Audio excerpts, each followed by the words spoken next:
Ladies and gentlemen, it's the evolution of movies. And Andy, we've got a good one this week. My quick cold open question for you, though, is what do you think I'm going to call the main character of this movie throughout the review?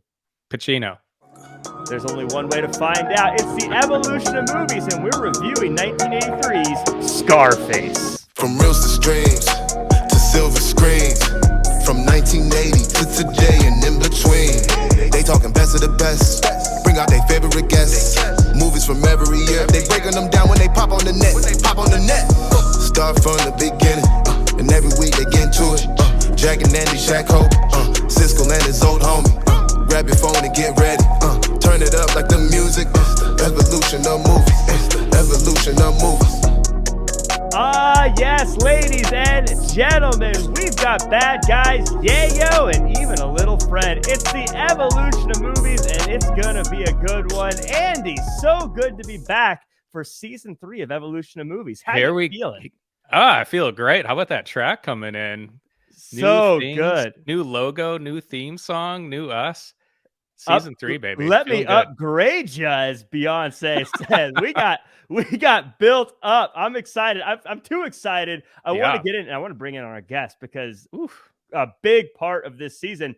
But for people who are new to the show, wondering what the evolution movie is all about, what it is we watch a movie and we talk about it book club style, but we call it the evolution of movies because we always pick a movie that came out 1 year after the last movie we watched. So we're going back 40 years to 1983. And then afterwards, we're going to go 1984, 85. But it's episode 1. We're still in 83. There's no evolution that's happened yet. 83 was an interesting time. We had hits like War Games, Risky Business, and of course, Kroll. But we aren't talking about any of those. We're talking about Scarface, a movie IMDb describes as in 1980 Miami, a determined Cuban immigrant takes over a drug cartel and succumbs to greed.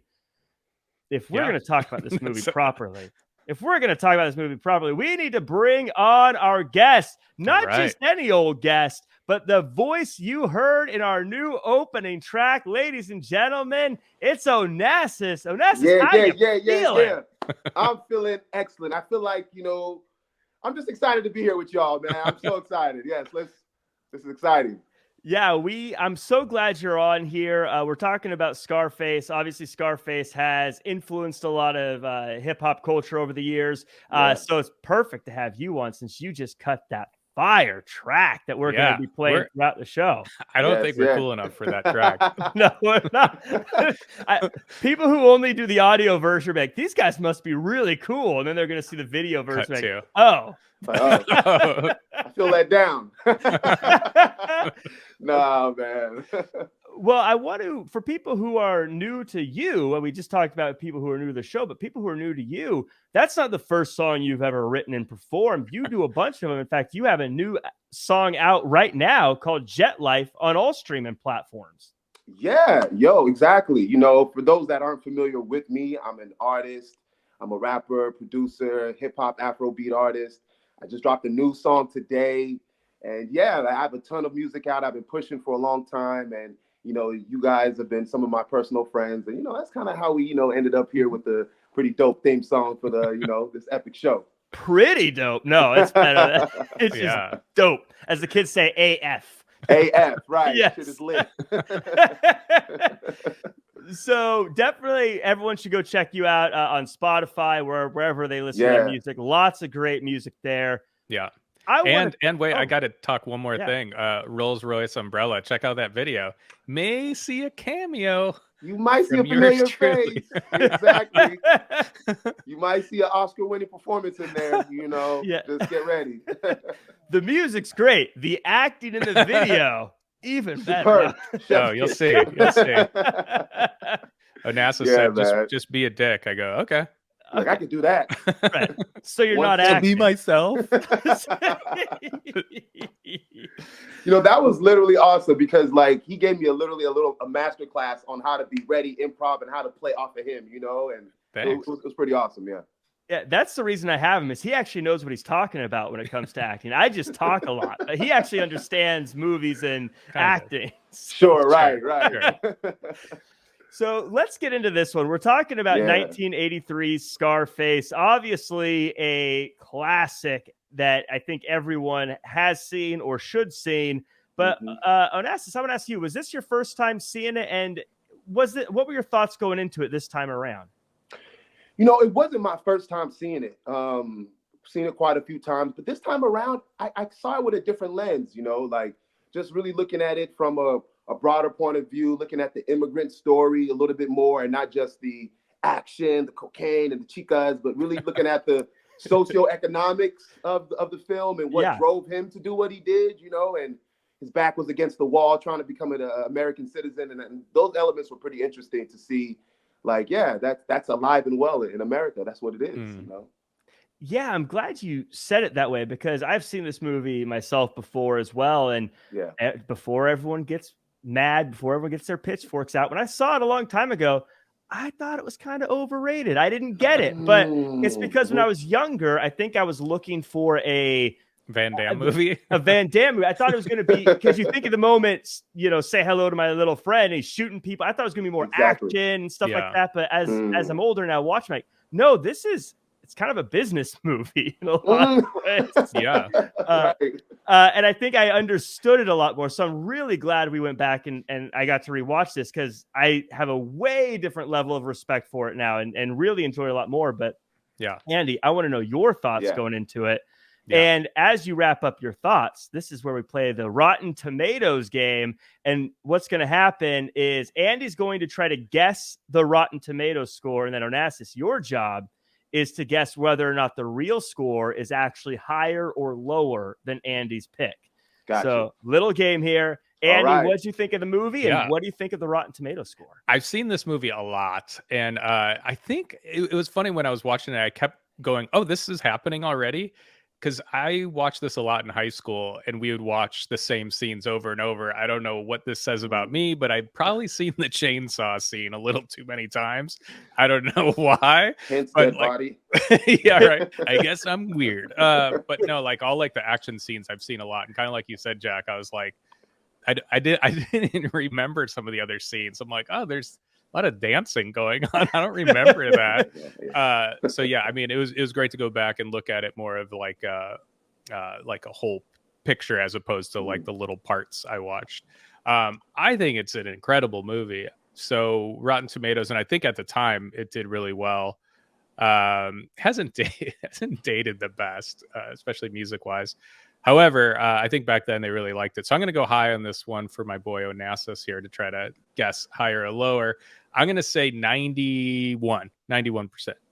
So Andy thinks it's 91%. Now, Onassis, it's the first episode of the season. So right now, guests are 0 for 0. Yeah, means you're going to make guests undefeated for this season or have never got it right this season. All of it on the line. Do you think the actual Rotten Tomato score is higher or lower than 80 or than 91? Exactly right. Or exactly right. I did that once all of last year. So yeah. So odds are not great. This is tough. You know, it's a classic. So 91 is a very high score, but it is probably one of the more popular movies in a very famous actor's career. I like those criteria. That's true. This is kind of big for, you know, Mr. Pacino. You know what I'm saying? I'm going to take a flyer and say that Rotten Tomatoes might have gotten it wrong here and have shot a little lower than Andy. I'm going to say that it might be less than Andy's number. Okay. So with it all on the line at the buzzer, the actual Rotten Tomatoes score is 81%. I actually kind of almost bumbled it there. 81? Let's go. Are you kidding? They're tripping, right? Like they got it at 81%. Dang. Making the guests 1 for 1, Andy. You're getting crushed this season. No. 81 is ridiculous, though. Come on. That's especially for that, especially for 83. Like Kroll came out that year. What else did you say? There's some War Games, Risky Business. Okay. All right, Risky Business. That was big. Good. Yeah. So We'll have to see. Hey. So far, guests crushing it, and our average rating this year has been 81%. Oh, Easy wow. math so far. Hey, okay. Speaking of easy math, I love it when we can add up reviews, likes, comments, shares, subscribe. So if you're listening, please hit the like button, hit the little bell to be notified whenever new episodes come up. Leave a comment letting us know your thoughts on this movie. And if you're on Apple Podcasts, 5-star review, leave a little comment. Why not? It's literally the least you can do. So we also have I asked Twitter what they thought of this movie. I got a response from @G Hermosa, who says, I'm sure I'm in the minority, but I think it's a very overrated movie. So already people who thought it was overrated. Well, George, I agreed with you at first, but I've changed my mind. Do you think people say that just, I guess overrated might not be the right word, but how there was not a lot of Latin actors playing Latin characters? Do you think that was kind of now what people are like? That's funny. Because I think Stephen Bauer, who plays Manny, is like the only Cuban actor in the movie, and everybody else has got these kind of, kind of ridiculous accents. It's kind of fun, actually, because I just started watching Better Call Saul, and he's in there. And so it's kind of fun to see, like, oh, hey, I just saw that guy. He's had a long career. Telemaco. Yeah. So great show, by the way.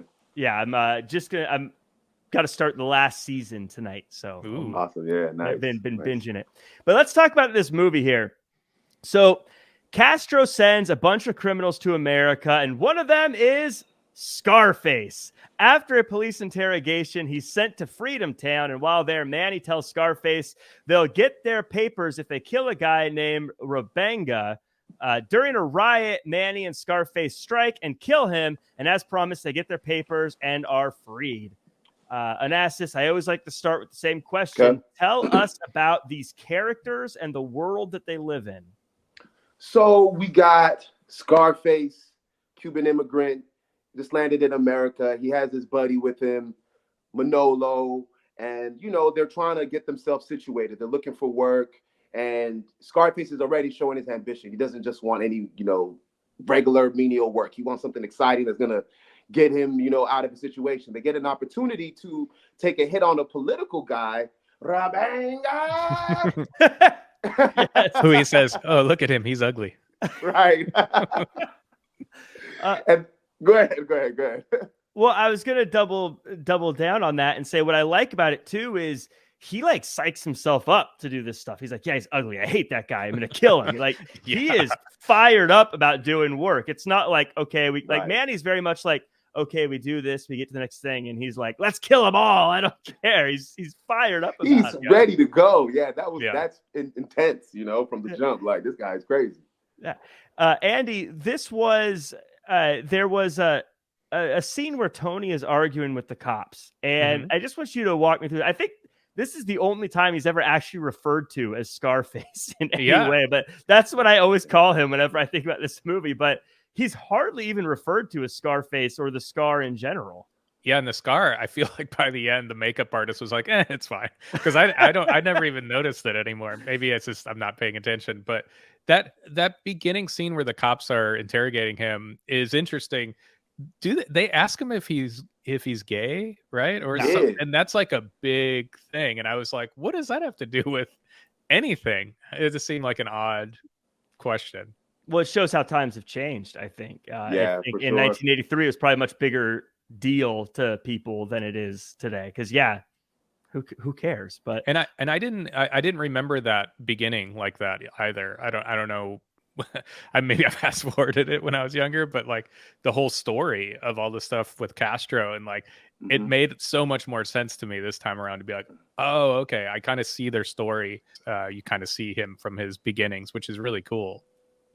Yeah, the video and the footage, I didn't know if that was real footage of people or if that was stuff they just shot to look like real footage. Looked real. And they used the stat 125,000 people were sent and 25,000 of them had criminal records. Yeah. Which was crazy.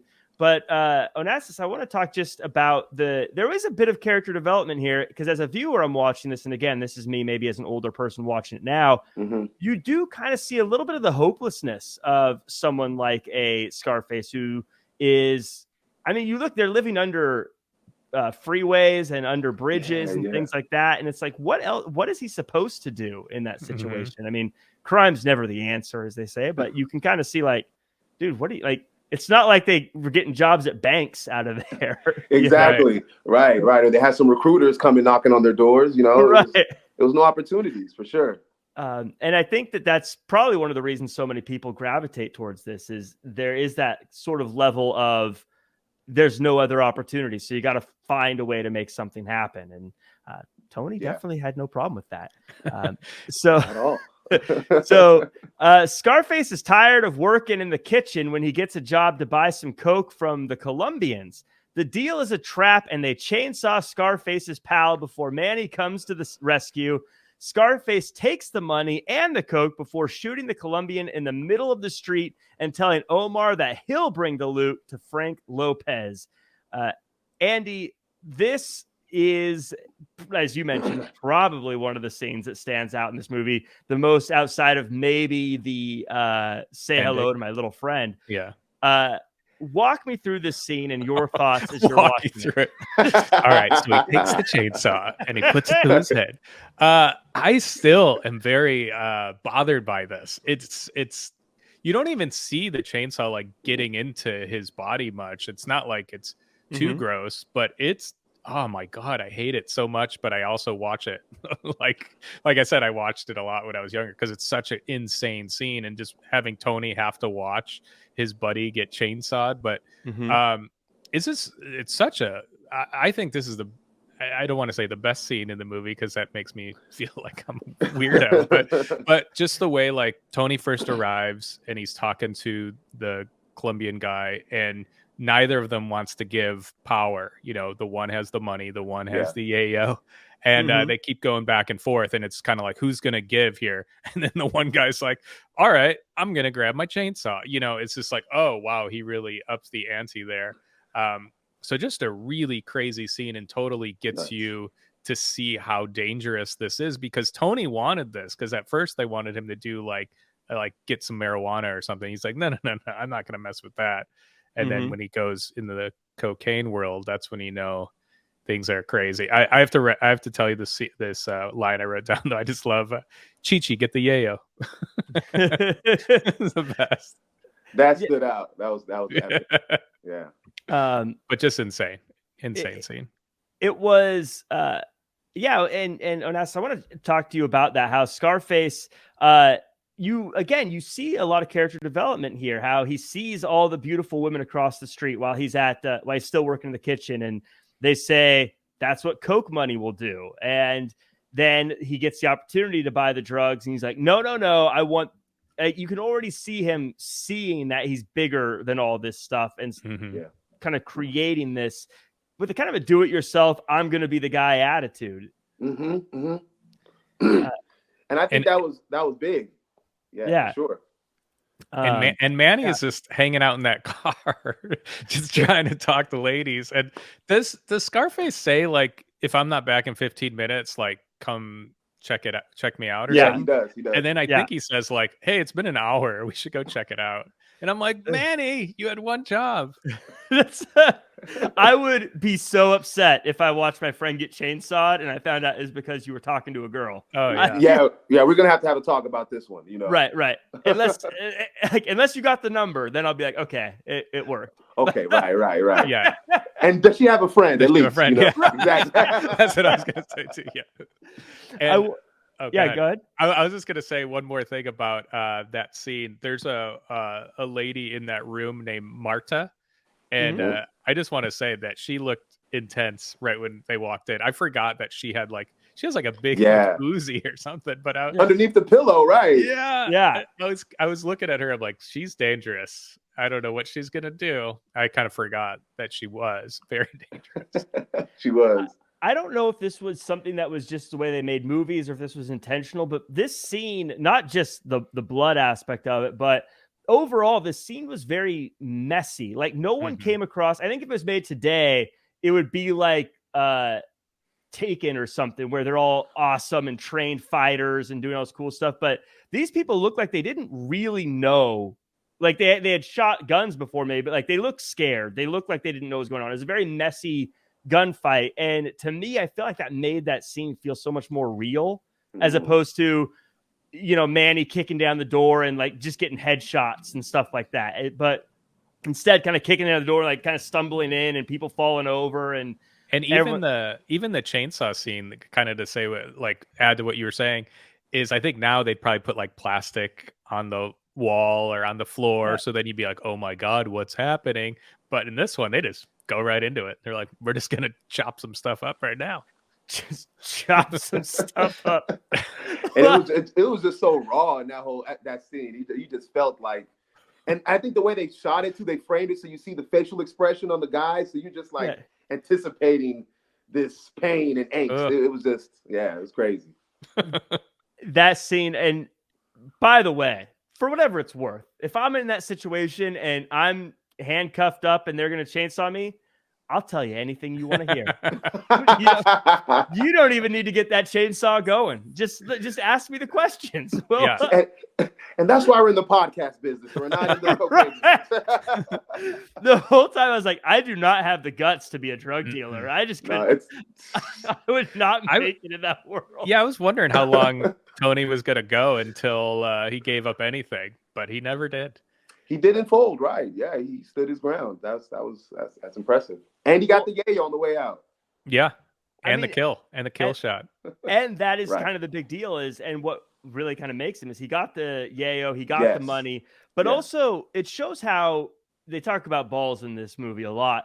How much he did nothing made him buckle, and he shot that guy right in the middle of the street while everyone was watching. Again, just another character thing that this guy does not care about repercussions. He doesn't care about what may happen due to his actions. He's going to do whatever it takes to be the winner, which is the story here. Sorry, I need to go back just way to the beginning because I just thought of this in my head. It just made me laugh. So this movie does not have many funny parts, but do you remember in the very beginning when he's playing basketball with all the other guys? And he shoots and he misses.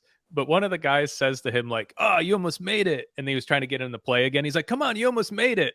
I'm like, was their game just to see who could make one basket? And then that was the game. I don't know. I just thought it was funny to see Scarface play basketball. It just made me laugh. That's hilarious. That's all.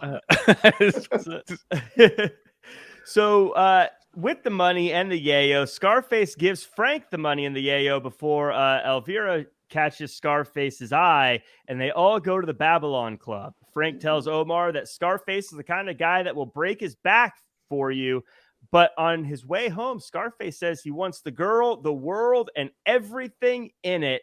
Onassis, this is really where Scarface makes that true proclamation. He's taken it all. We've seen hints of it and character for it, but this is where he says it out loud. I want everything. Yeah. And I think, him getting to see it firsthand now, right? Like he's gotten to taste some of the work, and now you're getting into the lifestyle, the club, and you're getting to see what can actually come of it. I think that was his turning point, where his character there was a point of no return from there. And it was, as they say, up and it stuck, he was gone. Yeah, there was a little bit of foreshadowing here too, where she says to Frank, if someone wanted to kill you, they'd know right where to find you. That was deep, Which I think this time watching, I was like, when I was younger, I was like, that's a weird thing to say. Where now I'm watching, like, oh, that's not going to end well. Yeah, right, exactly. But Andy, there's a couple lessons that Frank taught Scarface here. He says, lesson 1, don't underestimate the other guy's greed. And lesson 2, don't get high on your own supply. And he did both things. He did both things. Can we just talk about two things here? One, he falls in love with Michelle Pfeiffer's character by seeing her back in an elevator, which I thought was kind of funny. Like, he's just like, I'm in love. I'm like, you didn't see her face yet. What if she turns around and it's a mess? And then them dancing at the club is so funny. Like, I don't know why it makes me laugh so much, because he's like this like hardcore gangster, but he's doing like these really like bad moves, and like even the music. I mean, in my opinion, the music of 1983 wasn't great for this movie. Could have done with like an updated soundtrack, maybe some Onassis tracks on there. I know, right? Exactly. But it's just funny to me to see Scarface dancing. Looking back, I think that he wanted her more so because she was Frank's girl. Like, I don't know if he had seen her at the club on her own, I don't know if he would have had that same thing. But I think there was that part of him that was like, he's the top guy. I want what he has, and he has her. So that means I want her. Totally true. Is where I kind of got that. But sparks flew on that dance floor, the most brightly lit dance floor I've ever seen in my life. By the way, that is true. I didn't think about that, but yeah, I understand you have to light it so we can see. But I was watching something like this. Looks like they're dancing like in the middle of the day in a regular restaurant. It's a noon nightclub. Right. It was so well lit, but obviously we're going to hear a lot more from them. As we continue on. 3 months later, Scarface gets a new car and makes a failed move on Michelle Pfeiffer again. Scarface visits his mom and his sister, Gina. His mom kicks him out for being a crook, and Manny gets told not to look at Gina. Later, in Bolivia, Mr. Sosa says he wants to make a deal to guarantee 150 kilos every month. Omar doesn't want to overreach Frank. Sosa says he's an informant and kills him before saying he'll work with Scarface, but Scarface better never screw him over. So many little foreshadowing seeds throughout this. But Andy, I want you to walk me through Scarface buying a car and trying to impress Michelle Pfeiffer. Is this right after Manny tells him about the lizard, or has his lizard tongue out? Now that was funny. Yes. No, in fact, you look like a lizard. Scratch the car to walk me through Manny. So funny. Yeah. Well, in Manny's defense, Scarface says, "Hey, you want to come here and have some ice cream?"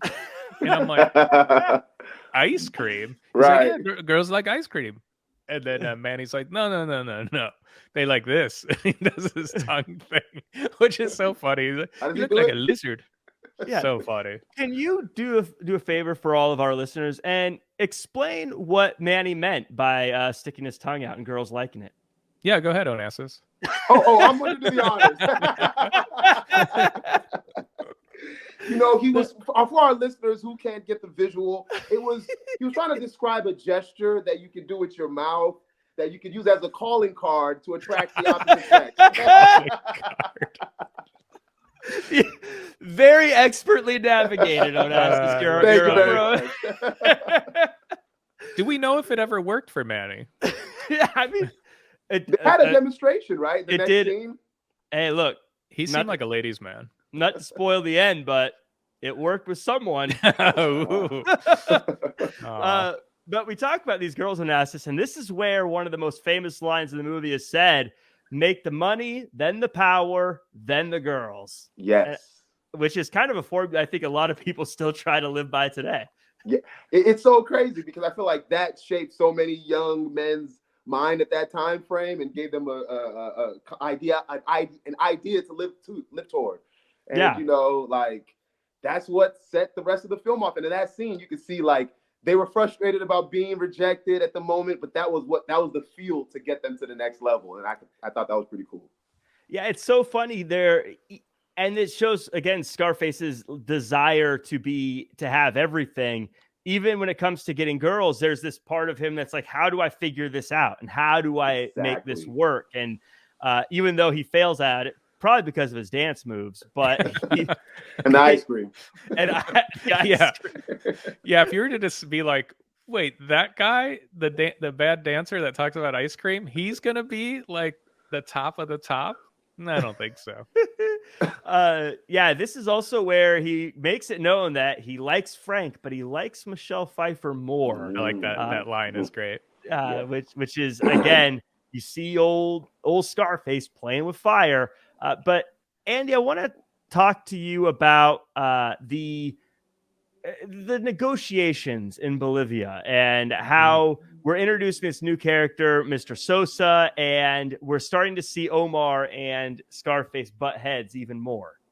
Yeah, and Sosa just shows how scary he is because he's not a very like scary looking guy. Like you wouldn't be intimidated by him.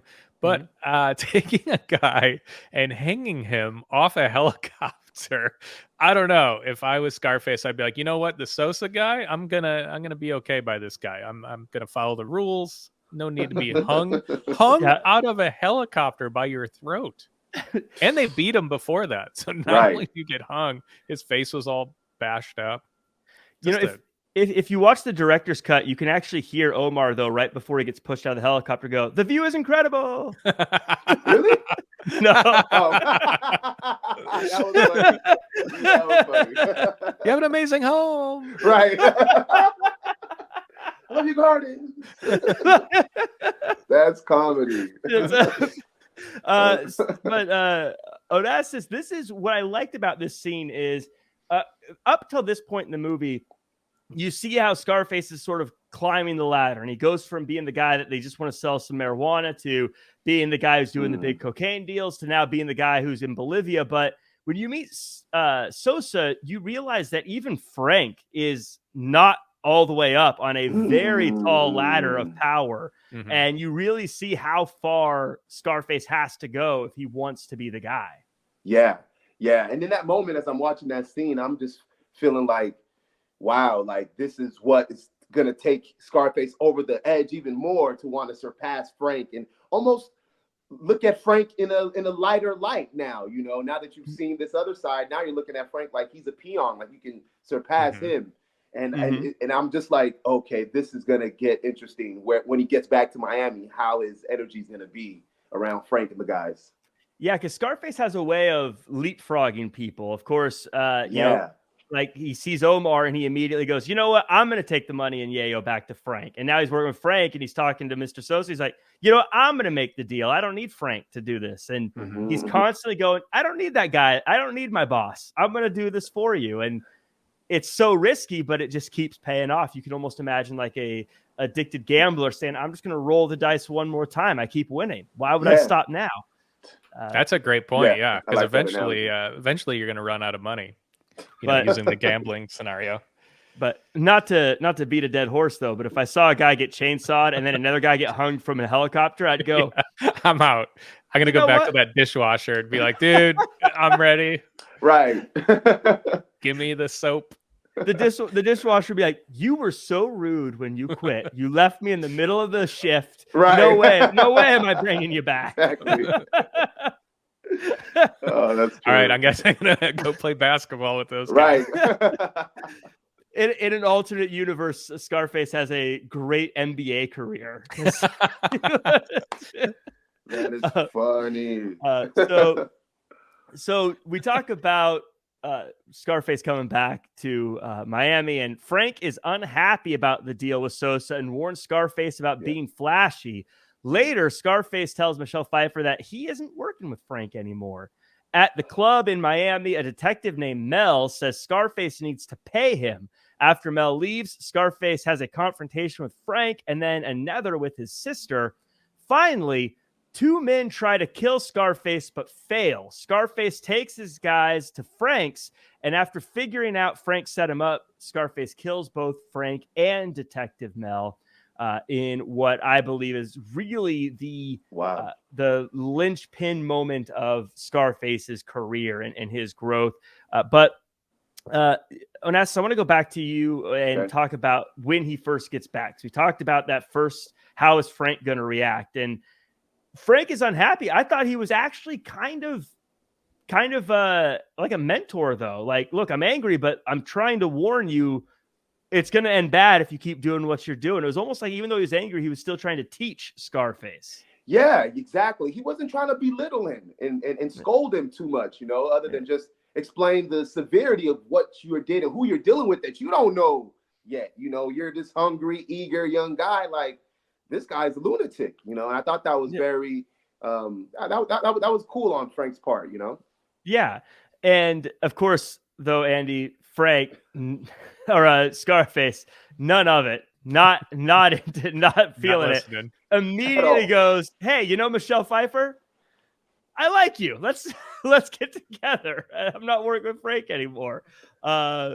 Just continuing to pry that wedge. But Andy, this is when Mel shows up, and I love the timing of this because it's almost like this is what Frank was trying to tell you. If you get too flashy and you do these things, you're going to get law enforcement on your back. Yeah.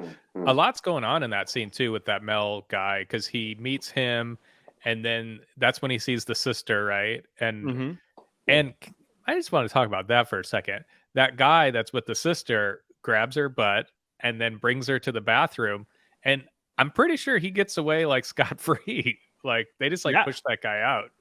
I'm like, that guy got lucky. And then the assassination attempt happens. I just feel like it's just like all of this stuff is like warning him, like this is all bad stuff happening. Even your sister's getting groped in this world. Like all these people are after you. And Jack, is this the part where the two gunmen are there, or am I getting too far? The two guys in the club. Yeah, this is where they're in the club. That's where they try to kill him. Okay, yeah. Why do they kill that clown guy so much? They shoot him so many times. Did they want to kill that guy? Did you see the clown thing? That he looked like a nightmare fever dream. I was terrified by that thing. I forgot about that part. I kept thinking that somebody was going to jump out of that, whatever that is, clown suit and start shooting people, but no, he just gets blasted. He was freaky looking, but I was kind of like, that's a lot of bullets for that guy. Onassis, was this the same club they were dancing at? Like, were they dancing at a nightclub and then suddenly they stop the music and bring on a terrifying clown to tell jokes? Like, was that the same club? That was very weird. That was very weird. I think it was the same club too. It was like a different part of the night, you know. Like, could you imagine like dancing? You're like, this is great. You're drinking, dancing. Maybe you meet somebody, and then suddenly they just flip the lights on and go, "Time for a show." Yeah, there was a comedian on before that too. That'd be a nightmare. Right, there was. Like, what are you doing? This is the strangest variety show I've been to. Okay, I guess we'll watch this show. Never mind. That place would empty out so quick, I think, if that happened. And seriously, is this where how far are we? I don't want to ruin anything. Sorry, getting excited because there's one part I wanted to mention. Has he gone back and met Frank yet?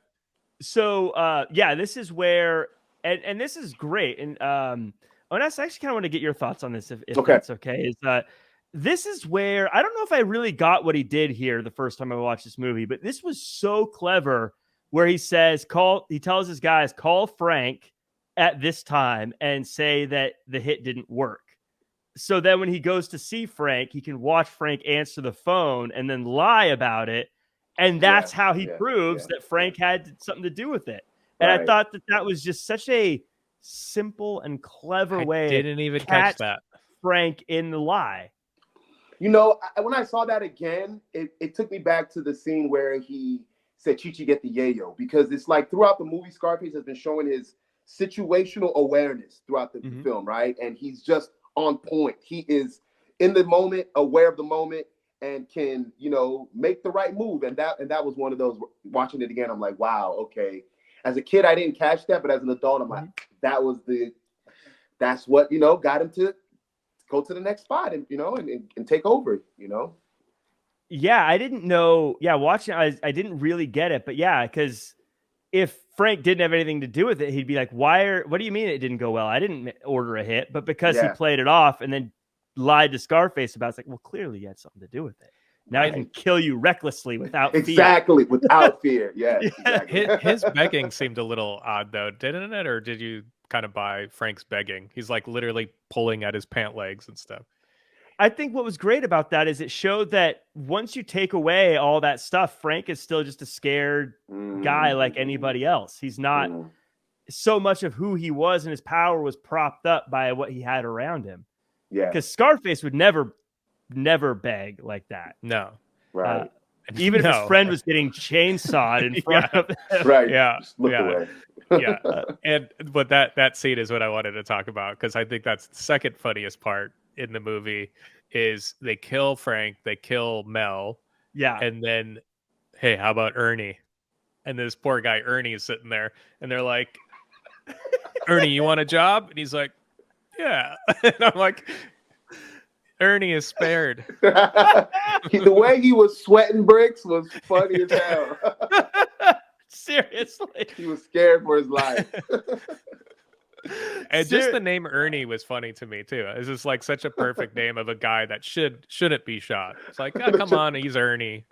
He really acted that well too, though. I that's like how you said that with the sweating. Yeah. Like he had that, like, I'm so terrified. Don't say anything. Maybe they'll forget you're here. Maybe they won't see me.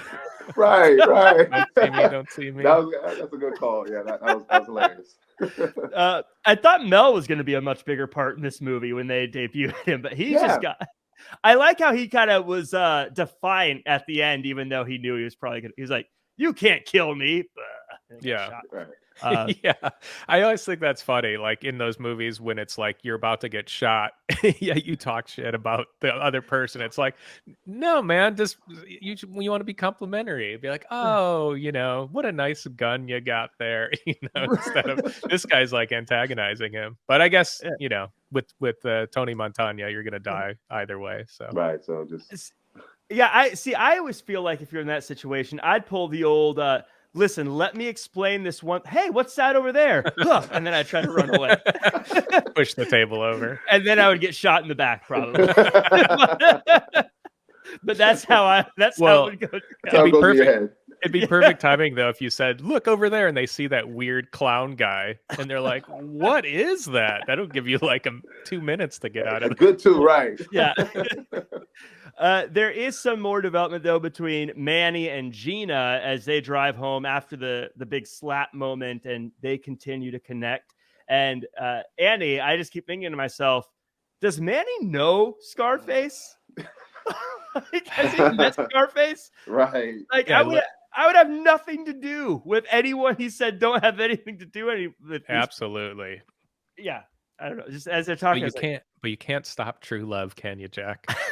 Well, Scarface, yeah, maybe you can. Scarface finds a way.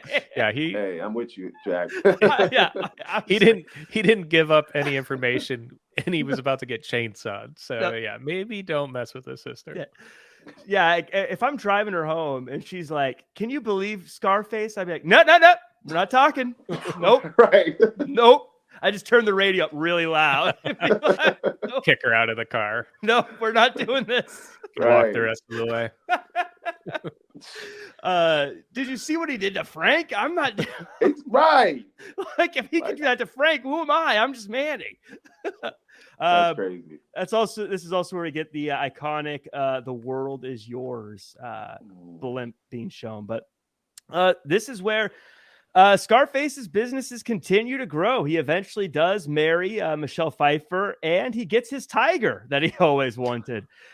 Scarface grows paranoid as the banks start charging him more money, and while arguing in a hot tub, he decides to meet with a guy Manny recommends. Giant hot tub, Jesus! In the middle of his living or bedroom so or something. Iconic. So he goes to meet with the new bank guys who are going to charge less, but it turns out it was a police sting, and everyone says Scarface is going to jail. Sosa says they'll handle it if they take an assassin to kill someone who is hurting their business. But before they hit, Scarface goes to a restaurant with Michelle Pfeiffer and says, "Say goodbye to the bad guy." Onassis, this is where we're really seeing Scarface is getting everything he wants, but he seems like he's less happy the farther he goes. Yeah.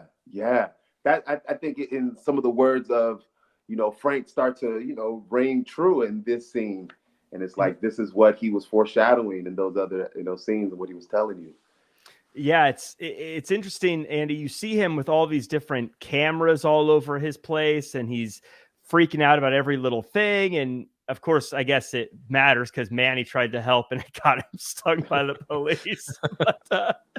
But again, it's like Vanessa said, like what Frank was warning about. This is, it's almost one of those warning things that you may not want all the things you think you want. And if I were to redo this movie, say you just had the chance to like redo this movie, I would leave everything as is, except for this part where it's like the montage with the song that's going "Push It to the Limit." It's like the lamest song, and it's showing the tiger and him getting married and all this stuff. But I'm like, he needs this like a better like song to see like his rise. It's like the cheesiest montage. And I was like, I don't know about this part. Because you're seeing him get all this stuff, but there's this like really lame track playing in the background. It is so 1983. Sign of the times. Yeah. You're right. That is a very un-Scarface feeling. Yeah. It feels like a flash dance or one of those like dance montage getting ready for the big competition. That's what it seemed like, or even like a Van Damme blood sport or something. Like push it to the limit. I was kind of surprised Manny didn't really get many repercussions from this, by the way. Like Scarface kind of just let that slide. He yelled at him a little bit, but not really. I think anyone else would have done that. They would have gotten chopped up. But Manny got away with it. But Oness, I want you to walk us through this restaurant scene because this is I keep saying it, but that's why it's a classic. This is another big moment. You'll never see a bad guy like me again. And I think this is where he realizes kind of what he really is and probably what his fate will eventually be.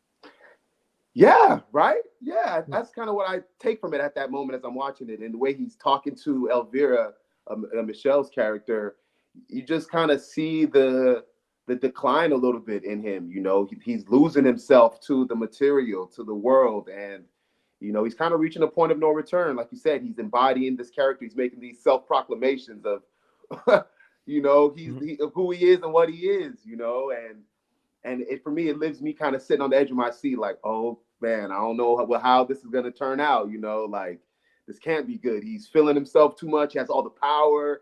He doesn't care about, this is the woman you wanted so badly. Now you're talking to her like this. Like, that's like, wow. Like, okay, he's lost it now, you know?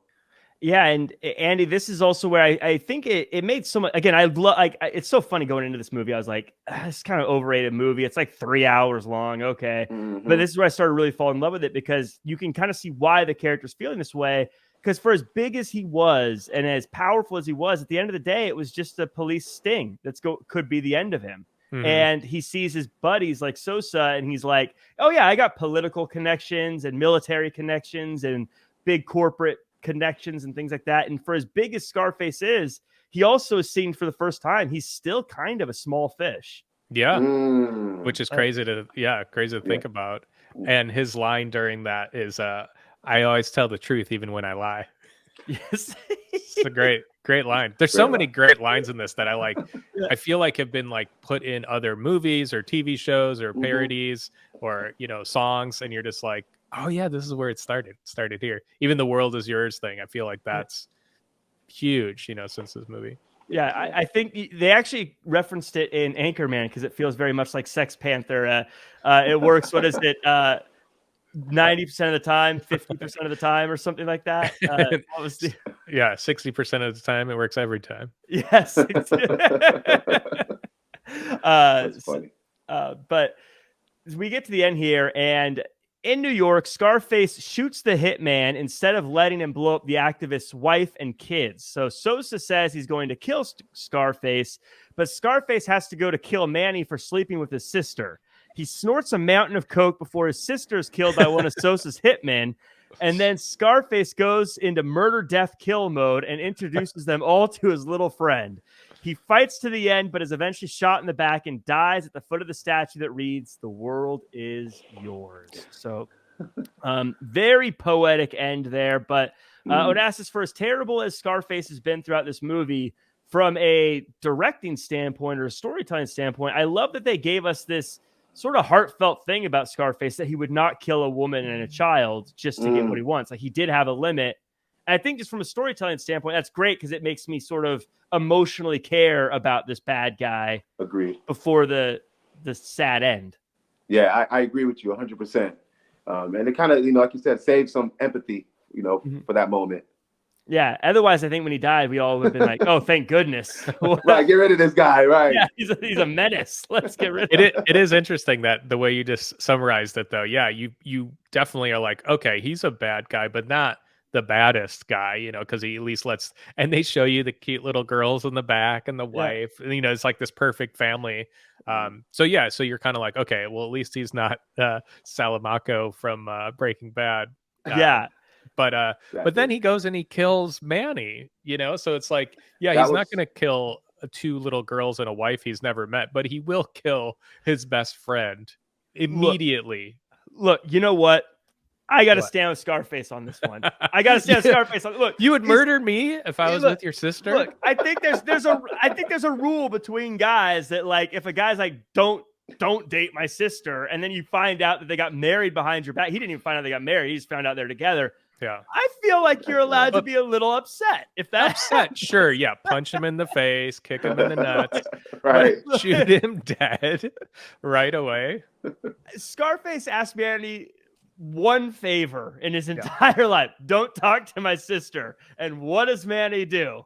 And he should have gotten beat for it. Yeah. He should have been like, Tony, I know, take me out back. I won't fight back. I'll put my hands behind my back. You can, beat me up. But murder? Do you think if Tony came clean, it'd be any different? If he comes clean? Yeah.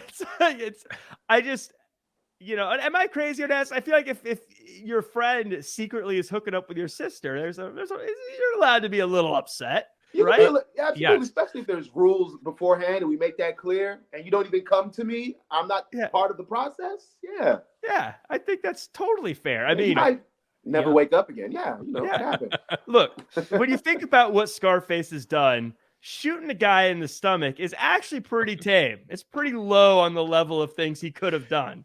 And he could have found himself in a bathroom with a chainsaw. That's true. That's true. He was nice in his murder. One thing I wanted to ask both of you guys is I was a little confused when they're trying to get a hold of Manny and Manny's not picking up his phone, but then Scarface drives to a house and Manny's there. Is that Manny's house or whose house is that? It's like this amazing house where he finds Manny and the sister.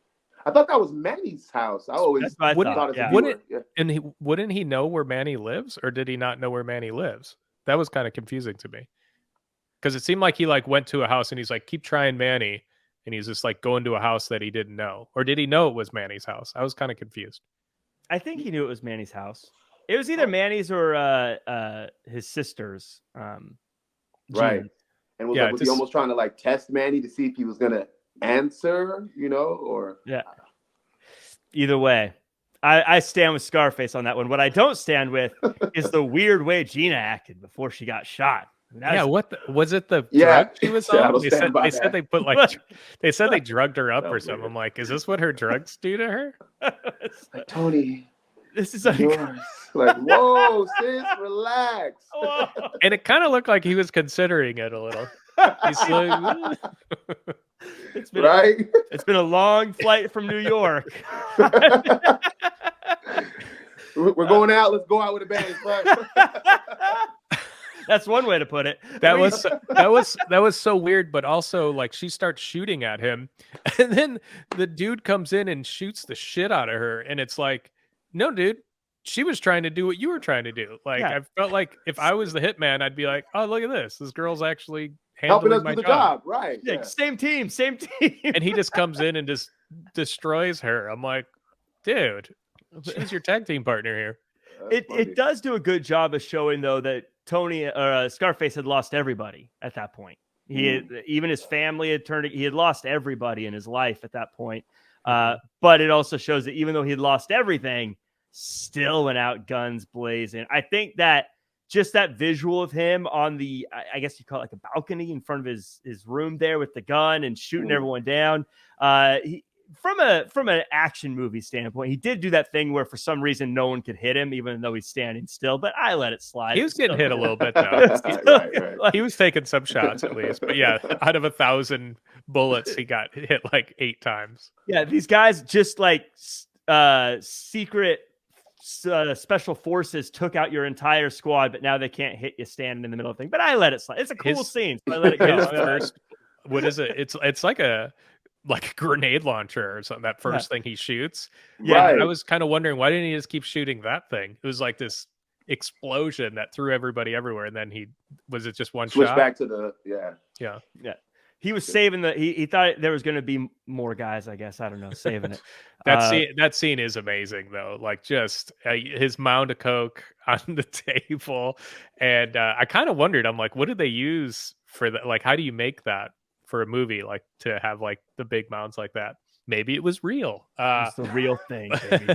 but just the way, I mean, it's so iconic. That scene is so iconic, and it's so fun to watch. It's such a video game. Like he's just like shooting people up, and I thought it was like clever too how the guy behind him, you know, you kind of, I guess if you're like in that position where you're shooting all these people, you're not really thinking about how could somebody be behind you, but literally somebody was just behind him that shot his sister. So he probably should have been thinking a bit more. But his mind was clouded. It's kind of too much of the yayo. But again, I do think just the poetry of him getting shot and dying right at the foot of the statue that says "the world is yours" is kind of a lesson to us. I guess final thoughts here. Onassis, you get the last final thoughts. But the dangers of greed, I think, is what the synopsis even says, and the dangers of risking it all to get more over and over and over again, especially in the 80s when greed was such a big thing in America. I think was a very interesting story. I love that I went back and watched this. I don't think it's overrated anymore. George, I respect you. G. Hermosa, I respect you, but I disagree. I think this was a great movie. I love that I watched it again, and I just appreciate it so much more. Onassis, you get the final thoughts on the movie. So Andy, any final thoughts from you? Well, I think the G. Hermosa, maybe he just needs to watch it again as well, because if he had similar thoughts as you. So yeah, I think seeing this whole movie as one thing was great, because I had watched this so many times and just, hey guys, you want to watch the end scene? You know, exactly. Everybody, or hey, do you want to watch him playing basketball scene? No, I'm kidding. You're funny. But it was great to watch it again. Some questionable music choices, in my opinion. It's definitely like this evolution of movies. We could see like the evolution of at least music. Or I didn't even mention how great I love all his outfits. By the way, his Hawaiian shirts in the beginning and then his suits at the end. But even his clothes, that was like an evolution, you know, with the Hawaiian shirts and then up until at the end. I'm assuming that was expensive clothes he was wearing. But yeah, just super fun movie. Shot really well, acted really well. It'd be great if he drew the line on wasting money on clothes. Like he's all about flash, but it's like, well, you can get a good deal on a suit though from Men's Warehouse, so I don't want to waste. Tony Montana at Men's Warehouse. Right, that's epic. You're gonna like the way you look. Man. But Onassis, any final thoughts on this? Again, what I would call a business movie more than a gangster movie, I think, in a lot of ways. But any final thoughts? Yeah, I feel like, you know, it was just a really great story. You know, great character development. You know, I really liked who was it? Oliver Stone did the screenplay. Yeah. Like, I just really liked the story, the immigrant elements that I can see now as an adult. You know, the dynamic between him and his mother and how that possibly even drove him, you know, right? Some of these immigrant families, they such high standards of what success is. And of course, nobody wants to be a drug dealer, but, you know, just that pressure, how it drove him even more, you know, and, you know, how this was like Gordon Gekko before Gordon Gekko, you know, this was the Yep, good point, yeah. You know, just that economics of American capitalism. And I thought that was really cool to see, you know, for sure. Very true. Yeah, that's so funny. Such a good comparison. Yeah. Now I want to see Scarface with the suspenders and like the Yayo is good. Right. Exactly. So that wraps up the movie. Now we have a final segment here. It's 3 questions. And we're going to start. I'm going to ask a question, then Andy's going to ask a question, and then we have a question we ask every episode, or we're going to. This is the first time we're doing it. As I ask first, Onassis, in your opinion, this movie or other, who is the greatest fictional criminal? In this movie or another? Or it could be other movie, TV, just it could be Breaking Bad. It could be whatever. Greatest fictional criminal of all time.